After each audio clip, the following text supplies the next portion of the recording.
أما بعد فيا عباد الله اتقوا الله حق تقاته ولا تموتن إلا وأنتم مسلمون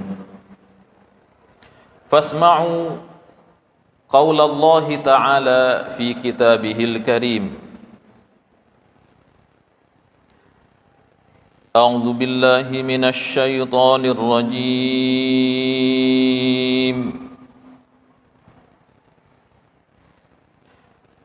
ولا تأكلوا أموالكم بينكم بالباطل وتدلوا بها إلى الحكام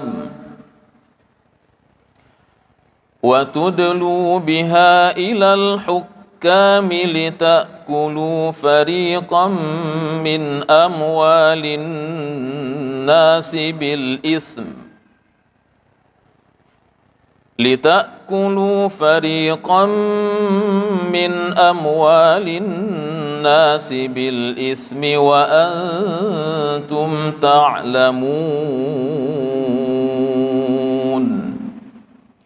Sadaqallahul Azim. Dalam surah Al-Baqarah ayat 188 Allah Subhanahu wa taala berfirman, dan janganlah kalian memakan harta kalian sesama kalian dengan cara yang batil. Lalu kalian tempuh caranya menyogok para hakim untuk kalian bisa memakan sedikit dari harta manusia dengan cara dosa, padahal kalian mengetahui. Maha benar Allah yang Maha Agung. Kaum muslimin jamaah Jumat rahimakumullah, dosa itu ada dua macam. Ada dosa kepada Allah dan ada dosa kepada manusia. Dosa kepada Allah, betapapun besarnya peluang untuk diberikan ampunan itu terbuka lebar. Sekalipun dosa musyrik, selama orang itu bertaubat dengan taubatan nasuha sebelum ia meninggal, ada peluang untuk diberikan ampunan. Yang paling kita khawatirkan adalah dosa kepada manusia, karena tidak semua manusia yang mau memaafkan. Dan Allah Subhanahu wa taala tidak akan mengampuni dosa kita kalau dosa itu berkaitan dengan manusia dan manusia itu tidak memberikan kita maaf. Di antara dosa kepada manusia adalah kezaliman. Dan di antara contoh kezaliman yang terkadang disepelekan oleh sebahagian masyarakat adalah mengambil harta, mengambil tanah orang lain. Terkadang dia tahu batas tanahnya sampai sekian, tapi secara berangsur-angsur diambilnya sejengkal demi sejengkal tanah yang bukan miliknya. Dosa mengambil tanah orang lain ini dosa yang sesungguhnya harus sangat kita khawatirkan. Dalam sebuah hadis yang sahih Muslim, Rasulullah sallallahu alaihi wasallam bersabda, "Man iqtata'a shibran minal ardi zulman tawwaqahu Allahu iyyahu yaumal qiyamati ala sab'ati aradin." Siapa yang mengambil sejengkal saja tanah orang lain secara zalim, maka kelak di hari kiamat ia akan dipikulkan tanah itu sedalam 7 lapis bumi. Ini bukan ancaman yang biasa, ancaman yang mengerikan.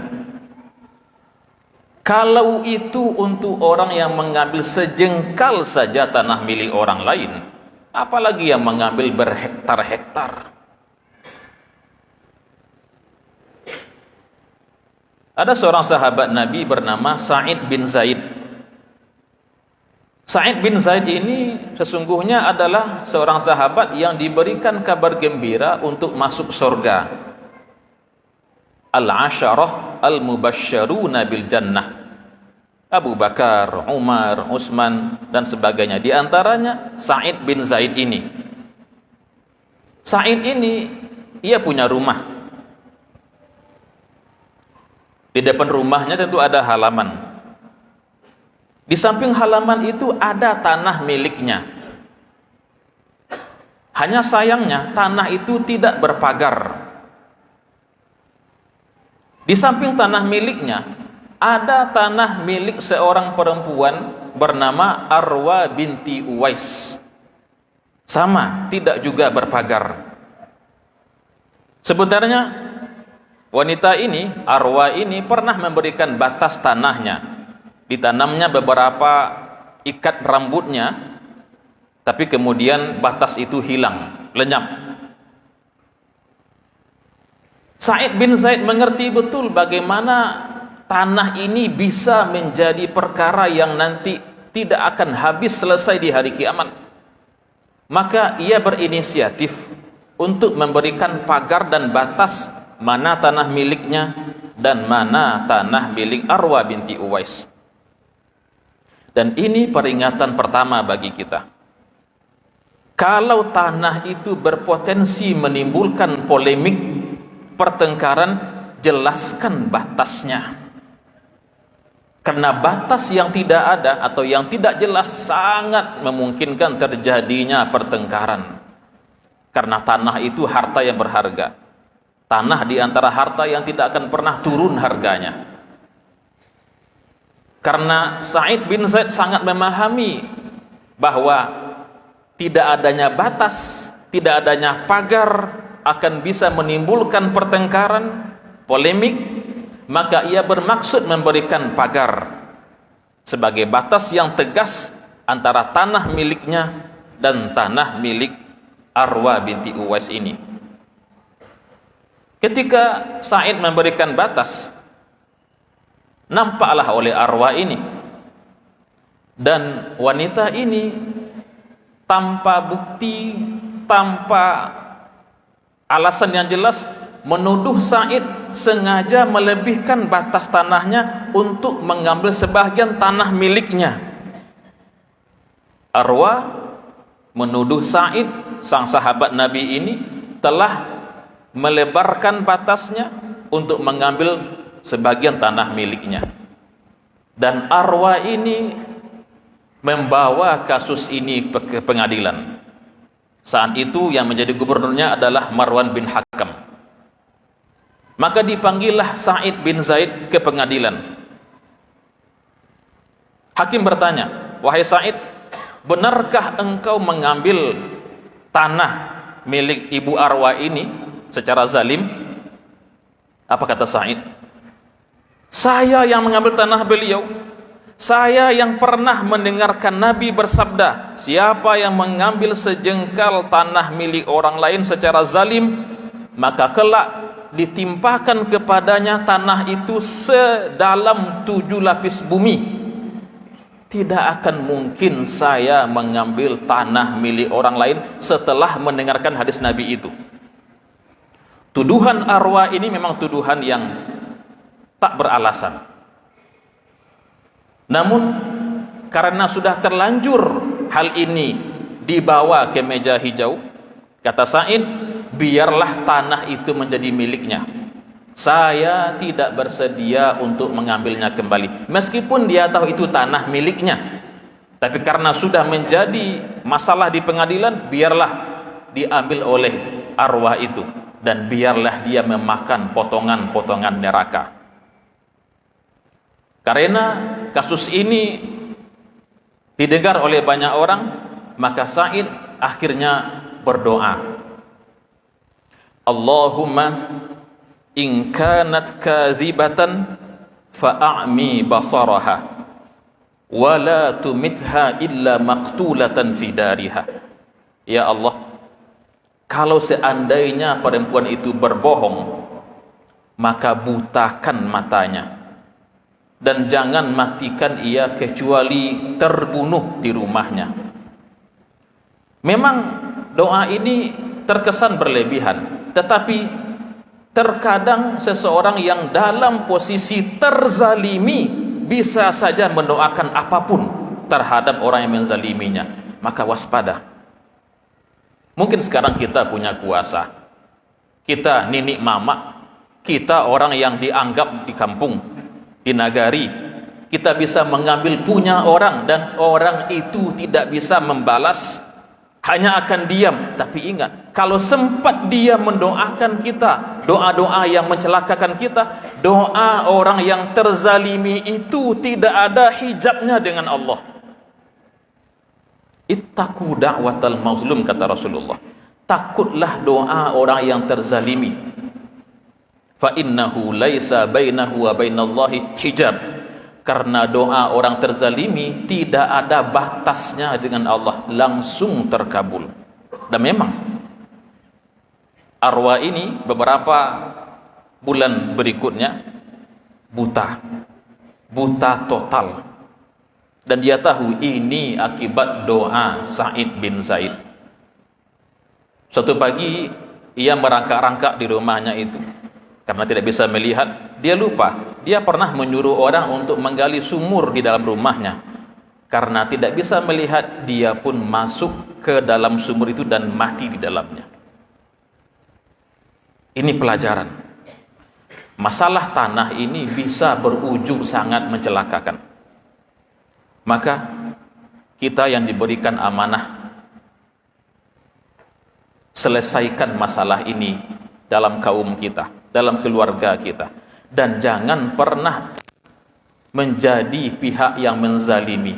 Kalau disuruh pilih, biarlah terzalimi.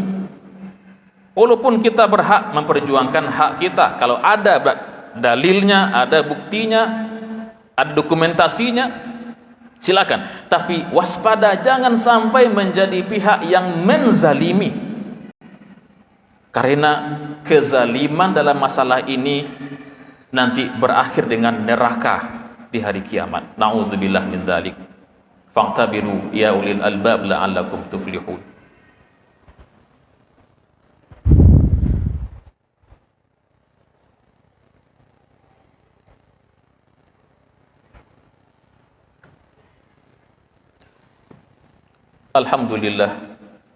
Alhamdulillahi rabbil alamin, wa bihi nasta'inu ala umurid dunya waddin.